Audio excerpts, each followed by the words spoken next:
Today we're going to talk about how to create a shot list that saves you time and money.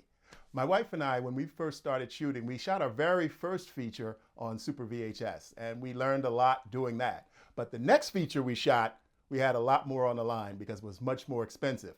We shot on Super 8 film. So I had to learn how to create a shot list. And at the beginning of shooting feature films, I didn't know too much about how long it would take me. So that's one of the things that the shot list will help you with. Nowadays, we don't have the expense, especially if you're a low budget filmmaker and independent, you don't have the expense of shooting on Super 8 film or shooting on 16mm film. If you do, great, but you don't have that expense normally. So we had to be really conservative with the amount of film that we shot. So we had to have everything planned. And that's where the shot list came in. I got my list up here again as I usually do, we would break down the scenes in the script scene by scene. And the purpose for that, we knew exactly what we wanted to film. Now, we didn't go into storyboards with our very first feature film, but we did have a very detailed shot list. So we would look at the scene. For instance, we'd look at the first scene and we decided everything that needed to be in that scene, what coverage we wanted to make, and we talked about it. What wide shots, close-ups, cut-ins, cutaways. We had all that written down. And we also had it written down to identify what were the most important, that's the next step, identify what the most important coverage that we needed to get the principal coverage first. And then we would move on to, everything else we needed, the cut-ins, cutaways, the detailed shots, maybe extreme close-ups, and then we get into some creative shots. So we would really have a list, a game plan, and that's where your shot list comes in. The next thing I want to talk about, referring to a shot list, is you can get a standard shot list template right online. As like I said, normally when I tell you in these videos, there's so much content that you can get to make you more effective while you're shooting, and you can find that stuff right online. A nice shot list, you print out whatever amount of scenes you have, 120 scenes, 80 scenes, you print out a shot list page for each scene, almost similar to a breakdown sheet. But let me tell you the way that I do it. I created my own system, and you can use that if it works for you. You can use this if it works for you, or you can use a traditional shot list breakdown. But what I did was I would just sit down with a pad and my script, and I would write scene one, then I would write down all the shots as I'm looking at the script that I want to get for scene one. Then, like I said, I would write down the cut-ins, cutaways, close-ups, then the creative shots. And depending upon how we were moving and how we were moving on schedule, that would keep us on schedule and save time. Not to lose your creativity, but to plan what you're going to do. So you're not standing around and the actors are standing around and the crew's standing around and you're trying to think of what you're going to do next. And you also want to be creative. You want to get some creative shots. So you do that all in the pre-production stage. That's what we're talking about here again, planning your shot list. Let's see what types of shot. I went over that already. You want to have your shots planned out because that will help you avoid unnecessary setups, like moving the camera over here, moving the camera over there, going into this room, going into that room, and then coming back to the room you're already in. So if you're planned out well, then you can group the shots that are similar right in a row. And that makes you more efficient. That makes your crew happier. They don't have to move equipment, move lights, move sound, and then come back to the same room that we're just in.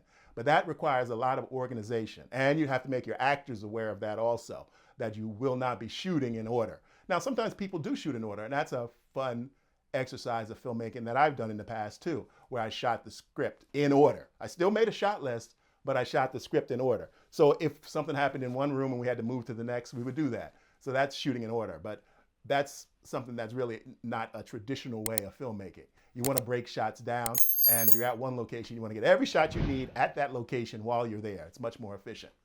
You want to plan coverage, like I talked about earlier. You want to plan coverage, but my list says plan coverage, but don't overkill.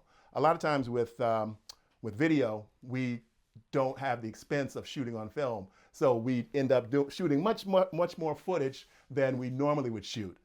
Shooting scenes 10 and 12 times, Once you get it right, move on. Once you get it right, move on. The actors will appreciate you for that. Let's see what else is here. Use the shots based on efficiency, not script order. That's what I mentioned earlier, where if everything takes place in the kitchen, you shoot everything in the kitchen. Then you shoot everything in the living room. Then you shoot everything in the bedroom. Then you shoot everything in the bathroom. So just be efficient. As you're doing your shot list, that's what your shot list is for, to help you be more efficient, save time, and save money. Let's see, pre-visualize with shooting diagrams if you can. There are great softwares out there, programs out there, and I use one called FrameForge. And they even have a free version that I think you can use for a month. You download that, and there's a bit of a learning curve, but once you learn it, it's really worth it. But you need to spend the time in pre-production. You can visualize all your shots before you shoot them. And you can even do that with stick figures. You know, you can draw little frames of your film and decide where people are going to walk, where people are going to cross, where they're going to stand and talk. You know, if they have a fight scene, you decide where that's going to go, and you draw it out visually in little stick figures. It doesn't have to be fancy. It just wants to be explained to your crew and to your cast what you have in your mind. You know, if they can see a little diagram of what you're talking about, then that will help them give you what you need. And also plan, when you're doing your shot list, also plan in time for rehearsals. You're always going to need rehearsals, no matter how well prepared your actors are. I always say rehearse well before the shoot. I have a habit and a technique that I use where I rehearse almost like a play with the key scenes, the key dialogue scenes. So I have my actors there, we do a table read, then we might come back in for another rehearsal session where we do the blocking and we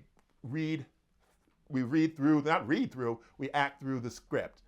Just the dialogue scenes. I don't get into doing that with the action scenes and stuff because we want to do that on the set and figure out where we're going to go. Unless it's some elaborate stunt that has to be planned in advance. Then a stunt coordinator, if you have one, or if you end up being the stunt coordinator, you work with the actors in advance. So try to do as much as you can in pre-production when you have the time and the leisure where you can sit back, talk to the actors, collaborate with them if you like.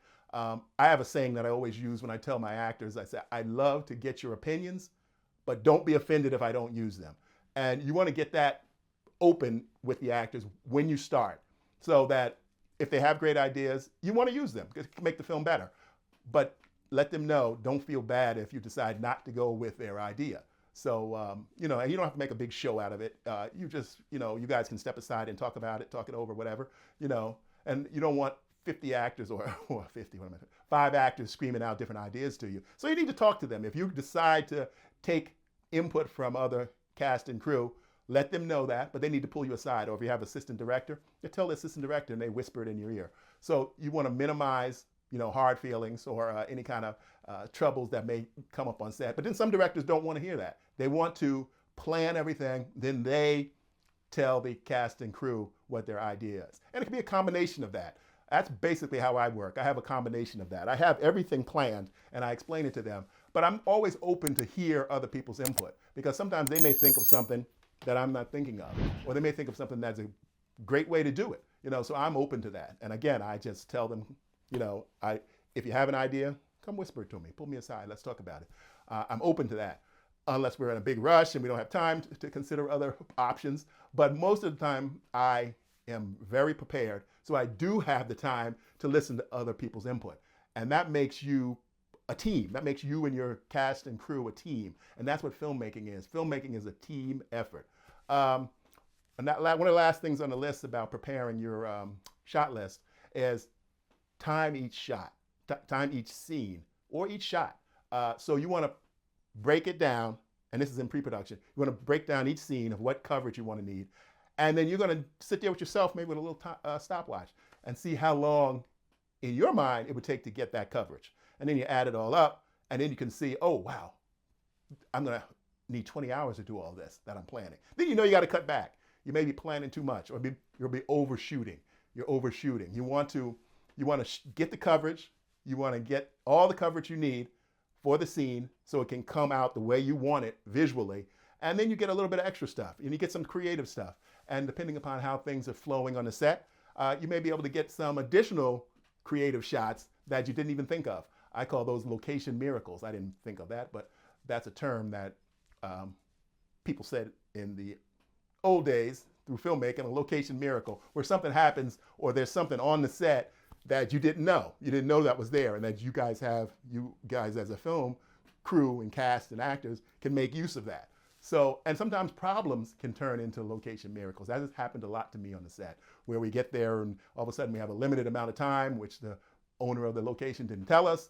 And he says, okay, well, you can't shoot in here. I have to open up at 9 p.m. So you guys need to be out here. But I have this rooftop balcony where you can finish the scenes on. So, you know, I've done a little quick rewrites and we move up to the balcony where we can shoot the rest of the necessary scenes. So don't get too frustrated when you run into problems, because you will run into problems.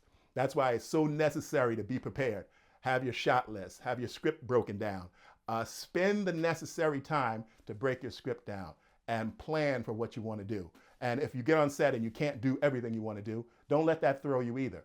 Get the main coverage that you need. If the schedule changes, some actor shows up late, some actor or actress has to leave early. You know, you want to have a plan for every eventuality that could happen so that you can get all the coverage you need, especially if you can't come back to the location. The location could be a one-time thing. You could only have the budget to pay for that one time when you're going to be in this location. And you can make that, you can make up the leisure and slow down on another day where you have a location where you have extra time. So be prepared, get your script planning done and your shot list. Don't avoid it. Like I said, when I first started, I didn't do my very first feature, I didn't do a shot list. And I ended up shooting much longer than I wanted to. Actually, the very first feature, we didn't even have a locked down shooting schedule. I think we were shooting, sporadically. And then I learned the hard way that no, I won't do that again. And I never repeated that again in my career.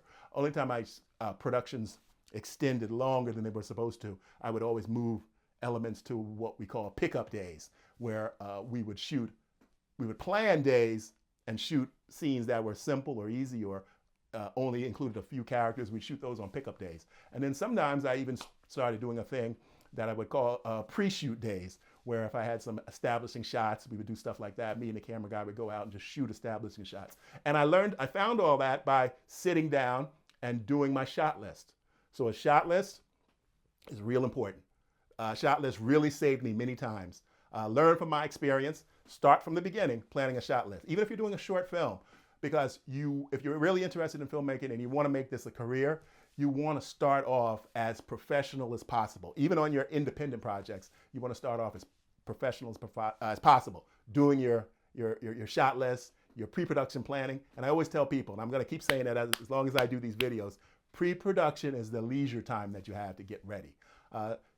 When I did a lot of films with my partner, Joshua Nelson in New York, we would probably do, at the time when we were up and running for the most, we would probably do 1 or 2 films a year. So I would have sometimes 6 months of pre-production.